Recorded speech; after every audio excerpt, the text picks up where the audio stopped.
How important is perfection in publishing, especially when it comes to children's books and self-publishing?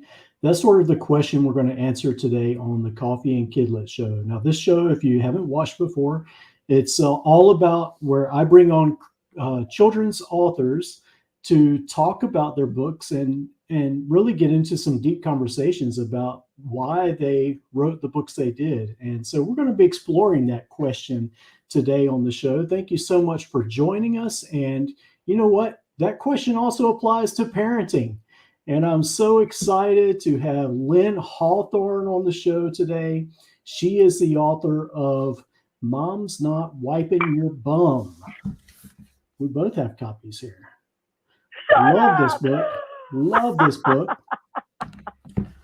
Awesome book. Welcome to the show, Lin. Thank you so much, Travis. I'm coming to you live from my backyard in Phoenix, Arizona, and it is, let's see here, it is May, and I'm still kind of wearing like a sweater-ish, and that's a huge win for those of us who live in the desert. Right. Yes. I'm in Norway, so we're still wearing jackets here. So thanks for rubbing that in. You're very welcome. It's the only time of year that I can. And then check back in the summer, and it will be 11 million degrees surface of the sun by 8 o'clock. And then you can be like, look what's going on here. Right. Yeah. I know back home in North Carolina, for me, they've had like heat waves already this year, so it's been crazy. Yeah. Yes.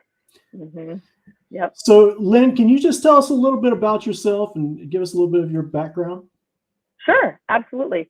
I feel like I lived a whole lifetime before having kids. My first and most exciting and most important title is mom of 4 little people, ages, let's see, 9, 7, 5, and 3. So, I do hear the phrase, "Oh, your hands are so full," a lot. They are very full. And my husband and I had children just a little bit later in life. And I have a background in athletics, and I tell people there is not one thing that I can say in all my years of pushing through pain in athletics that has any comparison to being a parent and to being a mom. It takes a stamina, and I know you understand this, that is supernatural and otherworldly. And I apply that sort of mentality and that sort of standard to the way I write. I have been writing my whole life on and off. It's funny. The Lord brings to your life things in his own timing. And I had never really considered doing writing as a career or as a potential path. But in college, I decided to major in design. To this day, I absolutely love design. I was meant to be a graphic designer, and I was a corporate designer for many, many years. I really love being given parameters and then being as absolutely creative as possible within the parameters. 2 years ago, when the crazy idea popped into my head to actually become an independent author and then look to illustrate and publish my own books, I never thought that it really would be something that I would do, because you have to start with something personal, a big idea. And having been a corporate designer, I was so used to taking other people's stuff and making it happen for other people. And I bet you anything that this is something that you can relate to as well. Yeah, absolutely. It's kind of strange to have, I guess, your own project and have to come up with your own idea for. Now, my question for you, Lin, because I kind of had to deal with this. Did you launch right into how the book should look and the design of everything before you even had the manuscript finished? Okay, so some of that is the process that I do. Yeah. But the very first, when I wrote the Mom's Not series, and since then I've got a couple different, I'm sorry, not series, collections. And now I've got a couple different collections out now. But when I first wrote this, I wrote 7 of them at like one time. It took me about 3 weeks. I knocked out 3 of them in a day. It was like an epiphany. I remember I was standing in front of the washing machine and I'm holding up a dirty sock. Disgusting. I think the Super Bowl was going on. And so my husband's in there. I don't give a rip about football. I love all other sports, but football just doesn't interest me. I don't know why. And so I'm in there like trying to do some laundry. And this is when we had like little tinies. I think the oldest may have been like 6 or 7, and they're like all scrunched together. And I think the baby was in there too. And I run in there and I go, oh my gosh, I have this idea in my head and I have to write it down. And this is not new news to my husband. He's used to me being like creative and, you know, coming up with things. And I'm standing in front of the washer. I've got this sock and I'm like, I'm not going to do this. I am not touching this sock. Josh, get in here. So the oldest comes like, you know, running in and I go, turn this inside out, turn it inside out, stick it in the wash. So many times as moms, we go for the perfect instead of the excellent. The perfect would be me picking up everything, making everything look spotless, and we miss the excellence of helping our kids own that particular task simply because we want to do it and we just want it to look nice. And I completely get that. And so I'm standing in front of the wash. I write this. I run to the kitchen table, and it's like this rhyme popped into my head: "Mom's not touching your socks. Mom's not touching your socks." And I just hear this over and over and over again. So I write all these stanzas in between, and I'm like, oh my gosh, this can be applied to literally everything. And I'm like, what else am I not doing? Definitely not wiping your bum anymore. We're done with that.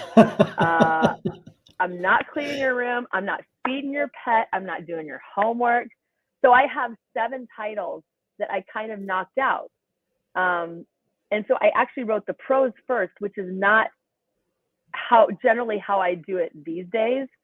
But in this instance, I did write the prose first. And then it was like, I looked at my husband and I go, I think I need to take this to the world. Like, I think I need to say, here, this is really funny and it's making me laugh really hard. And it's really hard to make me laugh. So I think this might be funny to other people. And once you're done reading it, you might just feel a little more independent. You know what I'm saying? Right.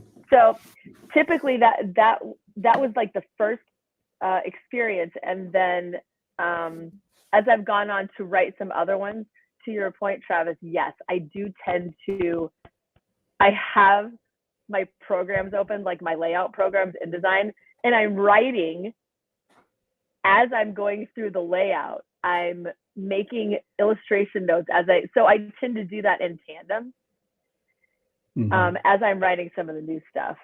So that is typically my process, because I'm writing and then I'm also imagining what the art direction is going to look like. Everybody's got their own way to do it. Yeah, you mentioned that you spoke to your husband and said that you think this really needs to be put out there for others. Why is that? Why was it so important? That I think, was it because you thought it was so funny, or? I've seen, and a lot of my audience is mothers, because that's the stage of life that I'm going through. It gets to be a drudgery. It does.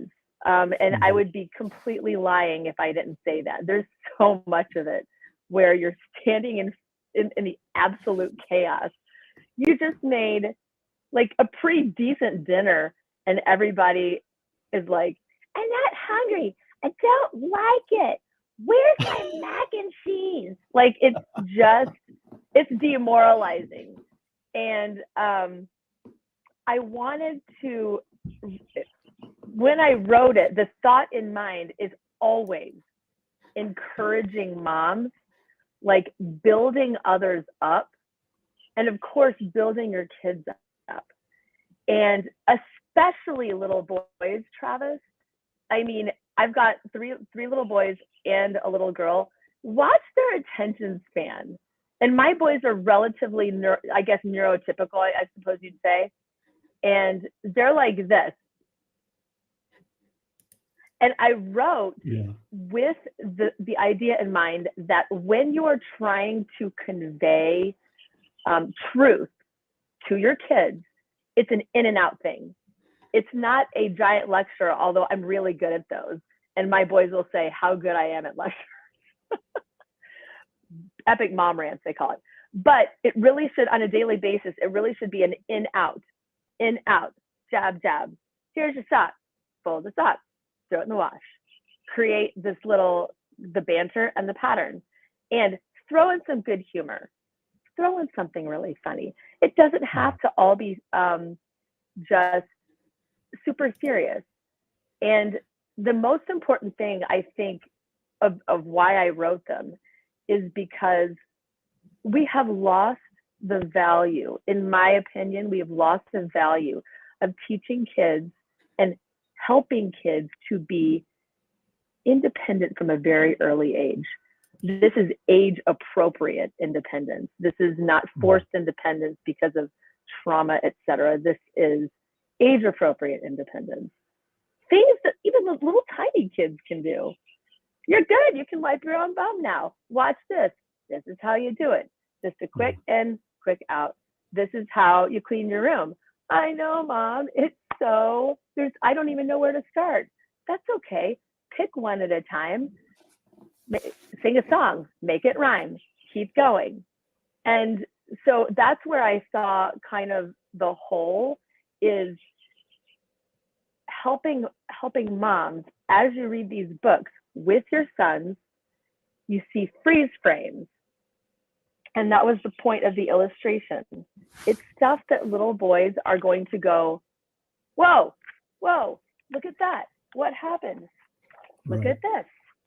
Look at, here's another freeze frame. Let's see if I can find it. Hang on. Be right over here.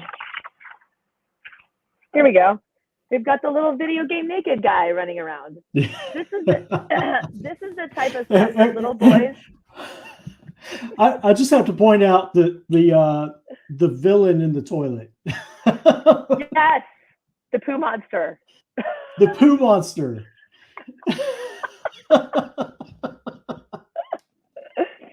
Gosh, I hope and the naked man, naked baby man throwing toilet paper rolls. Baby man. I mean, this is my life. Is just, and so the point is, like, I just really want parents and kids to laugh together more on their way to independence, on their way to, it's like an engine, Travis. It's a generator where you're building this, and when they do something that they can own, they start doing it themselves. Like, oh, I think I can do this. Oh, wait, I think I can do this. And it's really important that we start giving our kids that license and agency from the very beginning, because our God makes us to do great things, big things, hard things. And I think running toward adversity, even if you're not a first responder, running toward adversity is a huge life skill. It's one of the most important life skills. And that's something that I want to pass on to my kids. And it's something that I've seen sadly lacking in today's world. And so that was my whole kind of push behind why I decided to undertake this daunting and difficult task. As you well know, self-publishing, indie publishing is not for the weak of heart. You run toward adversity when you do that. Yeah, you're exactly right. And even with parenting, I mean, we've been talking about teaching our kids responsibility, but it is a huge responsibility raising these little poo monsters. And Yes. it can often feel like we're failing. But what do you think? Like, what's the difference between being a perfect parent and being a parent that is pursuing excellence? C.S. Lewis said, if you, I think, did he say, if you aim at heaven, you'll get earth. And if you aim at earth, you'll get neither. It's all a matter of it's all a matter of where you are aiming your kids. And then, of course, you understand that if this is something that you are doing for your kids, then this is actually what's going on in your own heart as well. And I have some friends down here in Phoenix. They started a foundation called Grace-Based Families. It used to be called Family Matters, and now it's Grace-Based Families. And Dr. Tim Kimmel talks about aiming your kids at true greatness. And true greatness looks different than success, I guess you could say. Success by the standards of the world. Success, which is often arrived at through perfectionism, through getting narrower and narrower. When you become narrower and narrower, you can lose sight of the big picture. And when we aim our kids and subsequently our own hearts at true greatness, we are talking about attitudes. We are talking about how we treat other people. We're talking about the spouse that we choose. And these are so many things in God's economy that we look at in terms of a bigger picture. In terms of authors, I absolutely feel the pull. I mean, my entire previous career prior to this is working for large companies where there were huge consequences. If somewhere in the process we misspelled a letter, or we missed a little line or an article, etc., there were big consequences. And so there is the sense of wanting to be excellent. God calls us to be excellent. Yeah. And what does that mean? What does that mean to me? Excellence is not just giving the best that we are capable of. I think God calls us to more than that. He calls us to give more based on what he helps us accomplish. Let's call it the gap in that gap. And this is something that I talk to my kids all the time. All the time. Guys, we don't expect perfect.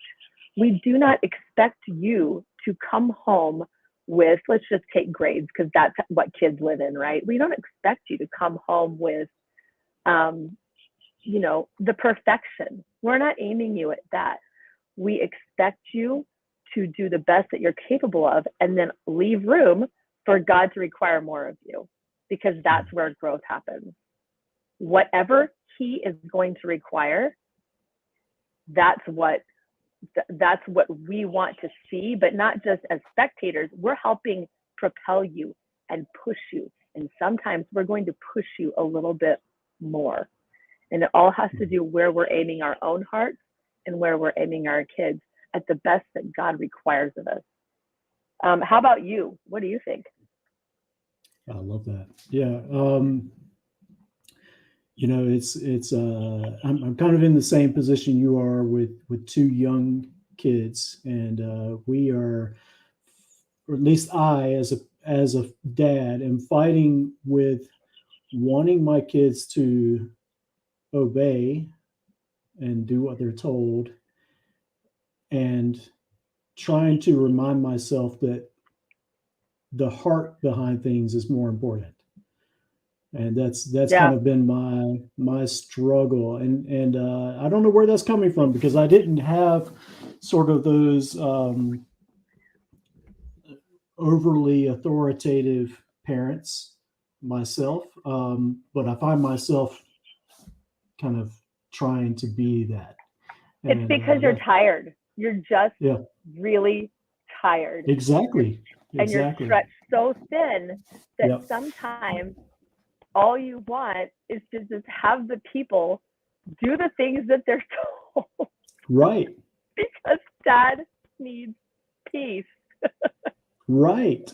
Right.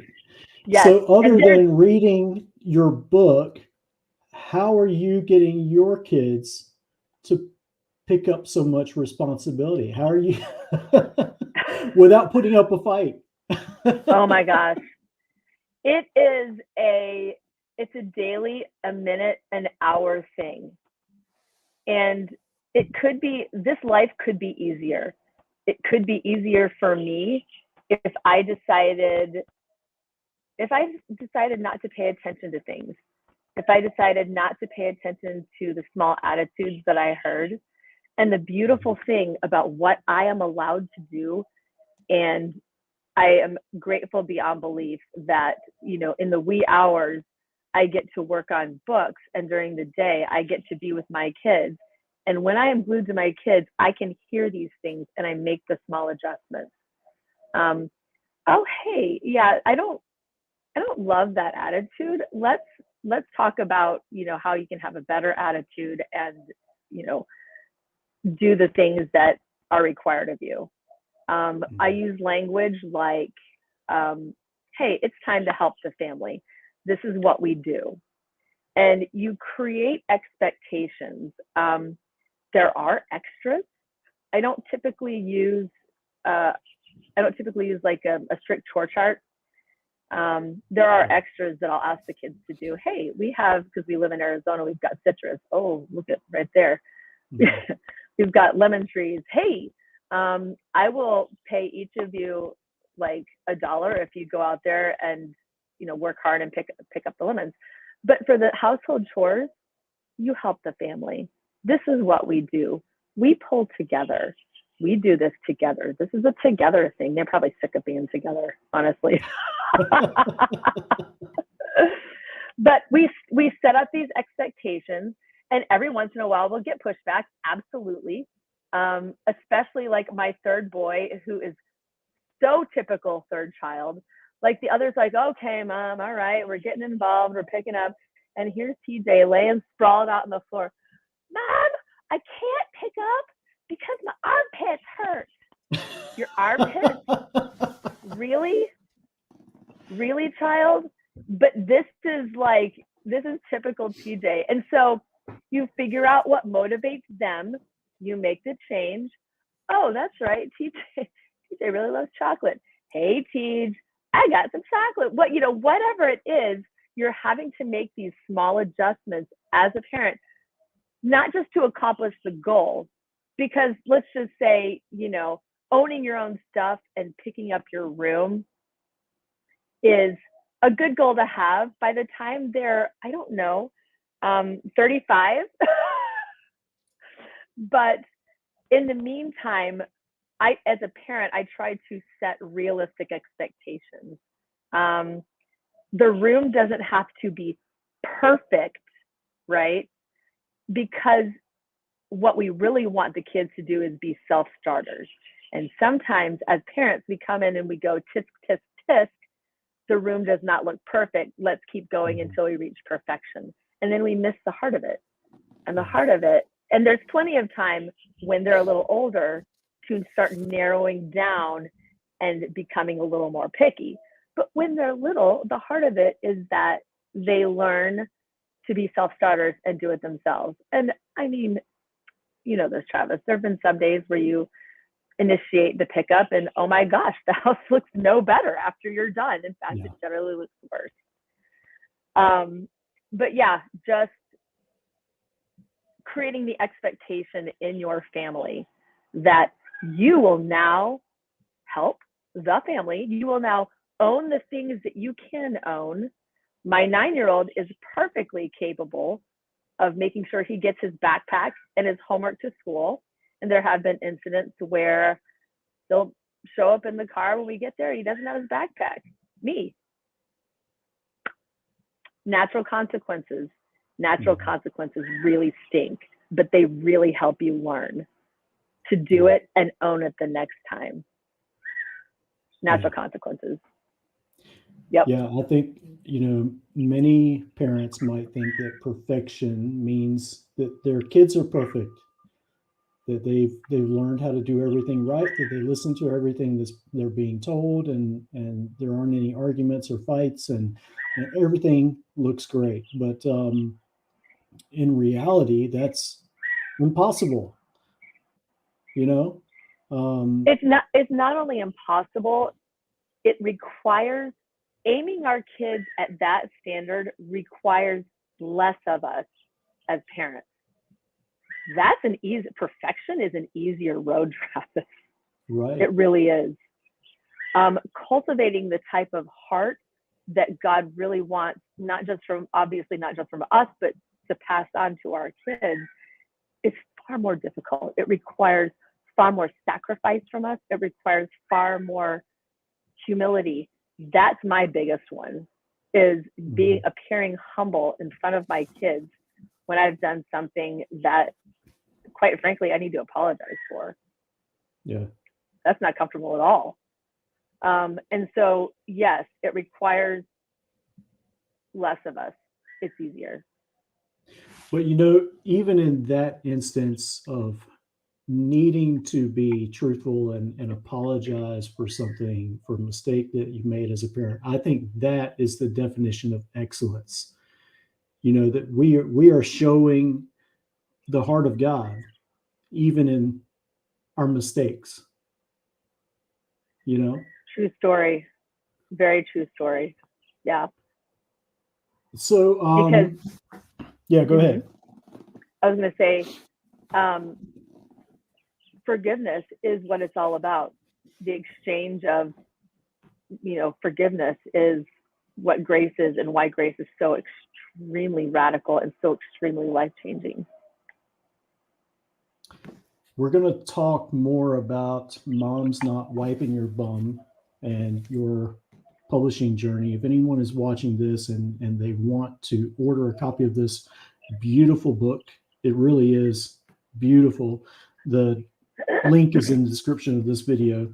And I wanted to talk to you about that because you did such a wonderful job. And part of that is because you have the design background. But it seems like you have tackled every detail in this book. And I just wanted to hear a little bit from you about what it takes to publish an exceptional book. What are your thoughts towards that? Gosh, Travis, I guess I stumbled around at the beginning going, how does this work? I wasn't really aware of how the relationship between the illustrator and author should go. And I started doing a little digging, and then I go, oh, I get it. The author is like the project manager. Mm-hmm. The author is the art director. Okay. And so that fit into kind of the mold that I was used to living in. And it does help having a design background. It really does, because I'm able to, and I think that's one of the biggest things. If you want to become a self-published author, study the good picture books that have, what are the principles behind those? What does the cover look like? What are things that you notice? And in the design world, we're just rip-off artists, in corporate design. We're doing something a little different with picture books, but we look at things and go, I want to borrow a little bit of this. I want to borrow a little bit of that. And one of the biggest things being a book designer and a picture book designer is there's a lot of me I get to put into that. And this is new for me. And at the very base of it, I want to put out a good product, but I really want to put out a good product that says, this is from Lin. This is something that looks like she would do. And so whatever the subject is that I'm tackling, it's things that are coming from my heart. And that is so cool. And I know there are other creators in this world that's just a thing. They're like, oh yeah, but that was such a huge switch for me, switching from doing other people's stuff to then doing my own design work and book design. And it's like a thing that I put out there. Like, these are my words. These are my attitudes that come through in the words. And I felt a big responsibility, not to muck it up.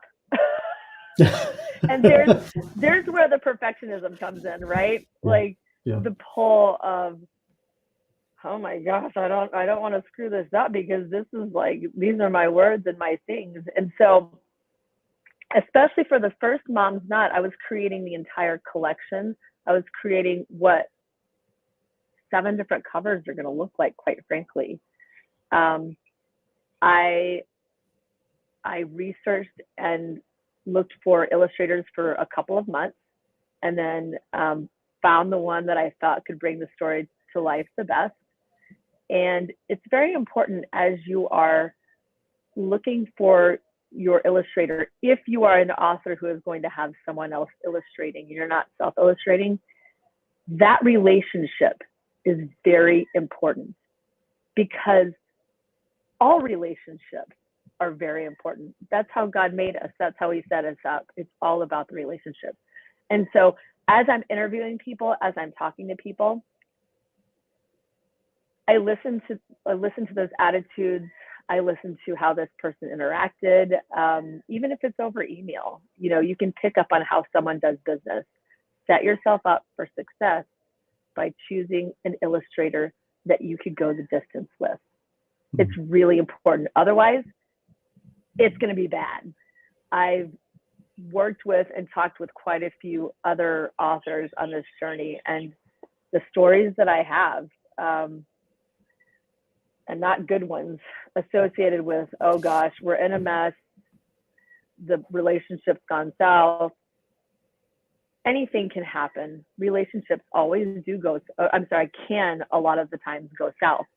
But you do set yourself up for success by listening hard at the beginning in terms of how they do business. And I would say, if you can, either learn a little bit of design yourself or get a good designer involved, because they can help put the entire thing together. If your illustrator is not a designer, because a lot of times they don't want to be involved in the design of the book. For instance, let's look at this cover. This has a lot of special finishes on it that highlight things. There's a metallic that highlights the title. There is shiny that highlights this part of the title. There's things that make it glitter and shine that when you walk by it on a shelf, the title hits you in the face. You need to see like a big title. And there's other little hints of things. Oh, look, that looks like a tennis shoe. That looks like a mom holding a salad. Oh, what is she surfing on? I don't know, but that looks weird. There's a bunny and he looks terrified. And there's a little boy and he looks like he's going to tear the house down. He probably did just tear the house down. So Probably, there's a certain intrigue that you want to display when you put things on the cover. Get an editor. Don't be so, don't be so egotistical to think that because you've got a background in English that you're good. I mean, diagramming sentences was something that I was really good at, and I'm relatively good. I'm telling you, get an editor. If you are doing children's picture books, who specializes in children's picture books, get someone who worked for one of the big publishing houses, get someone with lots of experience. because these are the details that will set a book apart from good to great. It will be what helps your book get noticed on a shelf. Is there anything that you could add to that, being a designer? Well, I think the longer I do this, I'm seeing how the eye of the designer is so connected to every step in the publishing journey, from editing to illustrating to designing and formatting. We can see kind of the whole journey, and that's interesting to me. But for editing, finding a good editor that can help with the transition from page to page, Yeah. and the illustrator making sure that what they illustrate is flowing, and there's plenty of movement in the page, and that it complements the text. Yeah. And then of course the layout is the heart of what the designer does. But I love what you said about sort of the heart behind the book, because we can publish plenty of books that have no heart behind them. We can produce products, and it actually kind of relates to parenting. We can create products in our kids, but if we don't Yes. have the heart behind it, if we're not teaching the heart behind it, then we basically have robots, right? It's empty. And then when they Yeah. are presented with adversity in this life, they fall apart. And Yeah. to me, and yes, I mean, can we be presented with things in this life and fall apart, even with the most amazing parenting, the most amazing support? Absolutely. Yes, we can. But raising kids who are more prepared because their heart has been more prepared, with empathy, with understanding, with armed with the word of God, with truth, very, very important, that they are not just following the wind. And that's so easy to do. Yeah. It's so easy. And so, yes, as you create these picture books alongside raising your children, you want books that are going to be, that are going to stand up in 60 years and say, this is still a pretty relevant book. This is still really relevant. One of my favorite ones, it's called Good Neighbors. And I don't think it's in print anymore. And it was something that I read with my grandmother when I was, I don't know, like 5. Mm-hmm. It's one of our favorite books today. And it's about a pack rat and a desert rat, which now we live in the desert. So that's so weird. I never expected I'd live in a desert. Yeah. And it's about 2 neighbors and what happens when the relationship, when one decides to pop in and say hi all the time, and the other one is kind of like, that's not really how I work. That's not my jam. And then there's a badger at the end that is trying to get them both, and that they both work together and figure out that in a crisis situation, having good neighbors is really important. And it's so mind-blowingly like such a wonderful story. And at the same time, you welcome the lesson in your heart because it's such a good story, not because you're trying to force a lesson down someone's throat. You welcome it in because you're like, that was an amazing story. I loved reading it. And oh my gosh, I totally know what the meaning or the heart behind the story was. So I'm going to ask you something that is a bit off topic, but it is connected. The whole not only the publishing industry, but it seems like every industry is being flooded by artificial intelligence. What's your take on AI? Are you for it or against it? That's a loaded question. Yeah. And I've kind of been following, just like everybody, I follow in not just our particular niche, but different industries. So I tend to not walk through this life in fear, because I have been given such a gift, and I know this is your viewpoint too. I've been given such a gift that I don't have to be afraid.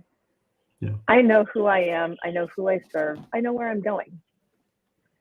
And so there is a lot of fear surrounding AI. Like, we're afraid that they're going to replace us. We're afraid that they're going to take our jobs, et cetera, et cetera. If we let it, it can be a good tool for us. And I think using it as a tool is a great idea. I mean, as designers, we are still at the base of it, we are idea snatchers. And we take a little bit of this, we take a little bit of that, we put it together and we create something new. I think the danger is in taking AI and making it about that instead of using it as a tool. And I do see the danger in it. I do see the lowering of the standards in terms of, let's make it about what the artificial intelligence can be on its own, instead of just using it as a tool. I've heard so many people say, yeah, it helps me get ideas started. It helps me. And I don't know, I mean, gosh, Travis, I don't know how far it will be taken. I don't. But at the same time, I still don't live in fear. It's not, this life is about learning to pivot. This life is about learning to switch direction and use something to our advantage. Same with the, not quite the same, but similar in terms of all the photographers thinking they're going to be out of jobs because digital photography is coming, and all the fear associated with that. And you had the poo-pooers and the naysayers saying, well, it'll never equal, what traditional photography would.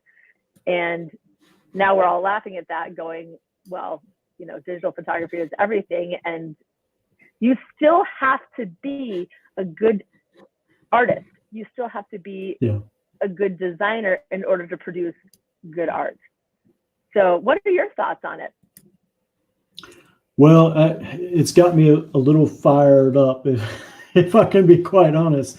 I see kind of how it's flooding the market with books that are completely generated by AI. This is true. Amazon. I've seen that like pass through, and I'm like, oh, yeah. In fact, I hadn't planned on this, but I read an article. I had a couple of quotes from these articles that I read just this morning. And so I went ahead and made a couple of slides just to show these quotes. Mm-hmm. Hopefully I can bring it up here. There we go. AI generated books on Amazon are only the tip of the iceberg, with other AI content flooding the rest of the internet, which could easily trigger a pandemic of misinformation. Worse yet, these misleading signals could end up triggering a feedback loop, with AI text generators regurgitating each other's content. And this is something that I actually talked to my wife about just, I think, a couple of weeks ago, that we have up until, a few months ago, I would say that every book out there was sort of a pure breed. They were written by a person, and they were very unique and very original, as long as they weren't stealing from somebody else, which happens, of course. But most books were pure breeds. Yeah. And then when AI came out, then it's pulling these bits and pieces or DNA from these other sources, and so now you have all these mutts running around. I think also where I am really wary as a parent, I'm completely aware that now I mean, it's already started, because now as we're raising kids, we have to educate them in terms of what is truth, but also what is truth with regards to the World Wide Web. Mm-hmm. You have to consider your source. And now we are training our kids to recognize from a visual standpoint what is original work. And so that portion is very frustrating for a parent. It feels like now I have more weirdness to deal with. Now I have another thing that I have to train them that the previous generation, like, that wasn't even a thing. More landmines, Travis. Right. Yeah. Yeah. It's going to be interesting, I think, over the next few years, where it goes. It could just be a fad that fades away, or it could really kind of be very integral to the whole, publishing industry, as well as every other aspect of life. So, and I think, like everything else, there's a surge right now, and there's going to continue to be a surge, and then there might be a relatively large bubble where it's just everyone is frustrated because there is a lot of the AI stuff flooding the market, and then the interest might wear off a little bit, but I think it's here to stay for sure. Yeah, I agree. And then people get back to, just like other cycles in life, people get back to, oh, okay, it still is important to actually create from the beginning real stuff. Mm-hmm. But yeah, we are going through the surge and the bubble right now, and lots of people are weighing in and questioning, which they should. Absolutely. Yeah. And I really think as more and more books flood the market that are written by AI, those books that are written by humans will become more sought after and more valuable. Yeah. So that's something for us to keep in mind as authors. I really do. Right. It's almost like the collectible art pieces versus stock photography or something like, or not stock photography, but just stock imagery or whatever. That's a really good point, because Picasso's still valuable, Kandinsky's still valuable, very much so. They don't lose their value. In fact, they increase in value because of their uniqueness, because of their creator. And people are going to be looking for those Picassos of books, those books, not just the well-known authors, but human authors. I sent you this other quote that I had posted on social media a while back, and I really loved it. And I think it ties in well. As machines become more and more efficient and perfect, so it will become clear that imperfection is the greatness of man. And that's by someone by the name of Ernst Fisher. And I think with AI, AI kind of masks itself as perfect, although we know it's not perfect. It may be perfect in grammar and in other things. It's not fully perfect because it doesn't have the heart. It doesn't have the human heart in it. Right. But my own perception of it is that us as authors, as we're writing, maybe it's time to turn away from seeking perfection so much to the point that if we see a typo, it's the only thing we see in our books now. If we've had our books printed and all of a sudden we see something that's misspelled, that can be, it's all we see. It is. And I think it's time to embrace imperfection. As I hear you on that. One of my things I'm talking to other authors and new authors, is that you, and I have a background in music as well. You learn the rules so then you can break them and then you defend it. This is art. And in quite a few of my books, I've broken some rules. I've broken some grammar rules, maybe some rules about verse. And I do it in a very purposeful and a very thoughtful way. And then you come back and you say, I meant to do that, and here's why. Yeah. And defend it. And then, of course, there are things like typos. There are the things that get away from us. What are we aiming at? Are we aiming at perfection, or are we aiming at true greatness? Yeah. When you make a mistake, and this is something that I talk to my kids about too. Let's do this way so I'm not in the hot sun spot. There you go. When we, there we go. When we are aiming our kids at greatness, we are not falling apart when we don't hit the perfect. And I think that's the big lesson for us as authors. You find something and you move on. You don't dwell on it. Your identity is not, or should not, be completely tied up in this thing that you create. When we find our identity and our hearts in Christ, we are able to move past these things and realize that we don't answer to people. We don't answer to men. You simply look at the mistake. Oops, I made a mistake. I will try to correct that mistake next time, but I don't fall apart. And it doesn't define who I am. It doesn't cheapen things.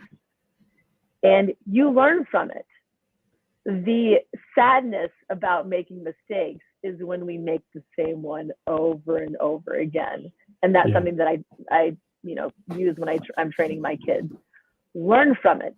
My son's baseball coach, we either win or we learn. It's amazing. So yeah, what is your worth tied to? If your worth is tied specifically to your books and every little typo you see, then you got a really long road ahead of you. And I would advise you to quit now, because it will devastate you. If you're aiming at something different, then mistakes do happen. It's how you learn from them and how you deal with them and how you pivot. Mm-hmm. That's a good tie-in to this Bible verse that I shared with you from Colossians 3:23 and 24. Yeah. Whatever you do, work at it with all your heart, and other translations say wholeheartedly or enthusiastically, as working for the Lord, not for human masters, whether that be publishers or parents or kids. Since you know that you will receive an inheritance from the Lord as a reward. It is the Lord Christ you are serving. Yeah, I love that verse. And I think it ties in so well with what we've been talking about today. Is our work wholehearted? Yes. Yeah. Yep. As parents, as authors, that I believe is the definition of excellence. Are we putting our whole heart into it? Doesn't have to be perfect. I'm speaking of not perfect. I have 3% battery left. I'm taking you with me inside Travis for the last part of it. Go plug in. I can plug in my ancient Mac, and you might even see a child sighting. Are any of the kids up, honey? This is my husband, Dave. Here's my mother-in-law, Sue. This is Travis. I'm plugging Travis in so I don't spontaneously leave. Here we go. There. Now I'm inside the kitchen. There we go. Awesome. I'm so glad we didn't lose you. We did it. That's right. There we go. So, Lin, Yeah. do you have any final advice for first-time authors or parents? Persevere. Persevere. Every single day, we are required to do things that seem ludicrous in terms of it just feels like this is so hard. This is so hard. And I tell the boys that what you don't know, what you can't see, and I tell my girl this too, but she's 3, right? What you can't see is that just over the hill is that thing that you've been working so hard for. And so many people quit like right before they get to the top of that hill, and they just because they cannot see what's over the next hill. And I think one of the biggest things as a working mother, but also you've got all these other authors, you're a working dad, you've got different things you're doing during the day, you're parenting, you've got generally a different job. You cannot let the overwhelm of what you should be doing or what you need to do stop you from accomplishing the goal. Every day I wake up and I have things that I need to do that day, relatively realistic things that God has set in front of me, whether it's with my kids or with publishing. Some days I don't do any publishing because I simply can't. Life has exploded, the kids exploded. They're more important. They need my time and attention. But I focus every day. I put one foot in front of the other and make a little progress every single day. And if you keep at that, you will accomplish the goal that you want to accomplish in publishing. But even more important, as parents, you will accomplish the goal of cultivating your child's heart and pointing your child's heart at true greatness. Keep at it. Keep at it. There are so many days that I want to quit, but God doesn't call us to be quitters. He calls us to do all the really hard things. And I find that while I am pointing my kids, taking them back in, let's get back to the path, I'm also doing that for my own heart. God is accomplishing something through me. At the end of every day, I go, was that really about my kids? I don't think it was. I think it was about me. And that's really what God wants, is he's molding our hearts so then we can turn around and help mold our kids' hearts. That is just beautiful. And I think we have to be willing to pivot, just as you did when, things come up in life, and they always do. We have to be willing to kind of roll with the punches and with God's help, get through it. Yes. Yes. Lin, what's next? I know you have a couple of books up for pre-order on Amazon. You mentioned that you've written a whole collection of these Mom's Not books, and I know you have others in the work. Do you have any sneak peeks for us? Oh, let's see here. Can I screen share or no? I think so. Let me see. How do I do this? Is it present? I might have to allow you. Let me see. Let me stop my screen for a minute and see if that helps. Okay.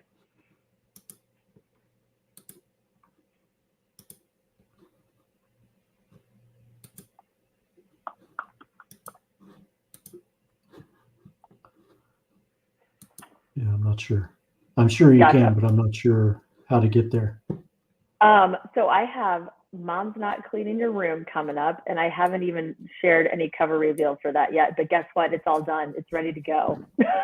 Oh, wow. I got 4 books going to print at the beginning of June. So I have Mom's Not Cleaning Your Room, and I'm working to put one of those titles out every 6 months. And myself and an illustrator wrote. She's a good friend. She illustrated my book, Gloria B's Big Picture Day. Hang on, I think I have, Yeah. I think I got that book. Hang on. Let's see here. What did I do with it? Oh, here we go. Got this one. Okay, Travis, this is like a digitally printed copy. But this is kind of what that one's going to look like. Gloria B's Big Picture Day. And all of the books that I write have an element of very independent kids. That's just, it's kind of my shtick. It's kind of my deal. It's my superpower. I grew up kind of an outspoken, opinionated girl, which no one's surprised by that. And so I feel that something specifically that I can bring to girls and to moms, especially, that you don't have to fit inside any sort of mold. You can create things, you can move forward in authority to the measure that God has given you. And so Gloria B is one of these characters, and myself and my illustrator are going to collaborate writing the next one, and it'll be Dogs They Have Lost and Found in the Gloria B collection. And then I've just published 2 other authors. So now I'm an indie press. Who knew? Oh, wow. Yeah. So I've got 4 books going to press in the beginning of June, and they'll all be coming out in August. That's awesome. So yeah, you're busy. I am, and I guess I just want to encourage other authors, like, be open to things as they come down your path. And I never thought in a million years that I would be able to parent 4 kids. My husband works a whole lot. He's a cardiologist. He works a lot. I just never thought that we'd be able to do this, but man, my husband's an amazing cheerleader. Like, he believes so hard in what I'm doing. And so when you have that sort of support at your back, you really, I mean, you can do anything, just one foot in front of the other. And holy cow, you could be going to press with 4 books. Yeah. Yeah. So yeah. Mom's Not Wiping Your Bum. I have the list to the link to the Amazon listing in the description, as well as the other 2 books that you have on pre-order, Gloria B's Big Picture Day and Mom's Not Cleaning Your Room. The links are down in the description, so pre-order those, order this book. Lin, thank you so much for joining me today. Thank you. Such a great conversation with you. It was awesome, and I can't believe I was awake enough. Yes. 6 o'clock in the morning. That's awesome. Boom. Mom's not forgetting her coffee. For anyone who sees this, join me next week with Janice Blanchett. She's the author of The Shepherd and the Squirrel. Looking forward to that conversation. She focuses on writing biblical stories from a little bit different perspective. So I'm looking forward to that. And once again, for anyone who's watching, my encouragement to you is go and write the book. Thanks, everyone.